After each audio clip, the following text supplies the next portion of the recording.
Salut à tous.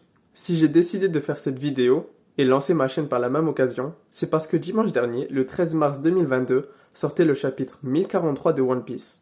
Un chapitre qui risque de bouleverser le futur du manga, mais aussi son passé. En effet, dans ce chapitre, il nous est montré le retour de Joy Boy par la mort de Luffy. Nous sommes face à ce qui pourrait être la plus grande erreur d'Eiichiro Oda.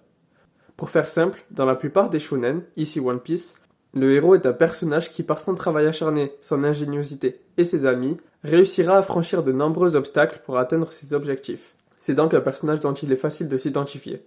Or, au fil de l'œuvre d'Eiichiro Oda, on apprend que le héros Monkey D. Luffy possède de nombreuses spécificités de naissance qui laissent à penser que c'était sa destinée d'en arriver à faire de grandes choses et de trouver le One Piece.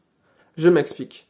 Au début de l'œuvre, Luffy est montré comme un simple humain ayant mangé un fruit du démon, celui du caoutchouc.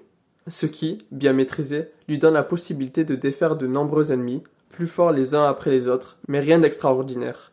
Car il se verra qu'il y a de nombreux utilisateurs de fruits du démon dans son périple, et que celui-ci confère un grand désavantage. Pour l'instant, pas de problème. Seulement, dans l'arc post-Enies Lobby, on apprend que Luffy est le petit-fils d'un vice-amiral. Ça va, c'est pas rien, mais ça va. Puis également le fils du plus grand révolutionnaire. Bon ok, il a le sang de deux des plus puissants personnages de ce monde, mais ça ne fera pas de lui quelqu'un d'encore plus fort. Puis ensuite, on apprend que le Ji dans son nom signifie qu'il est l'ennemi des dieux, soit des Tenryubito. Ça voudrait dire qu'il a été et va être emmené à les combattre. Puis enfin, qu'il possède le Haki des rois, dont seule une personne sur 1 million naisse avec un tel pouvoir. Là, ça commençait à faire beaucoup.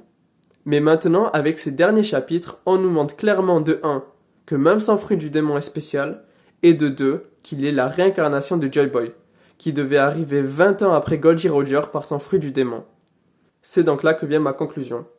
Quel que soit le One Piece, si Eiichiro Oda ne fait pas suffisamment attention, nous trouverons que Luffy ne l'aura pas mérité.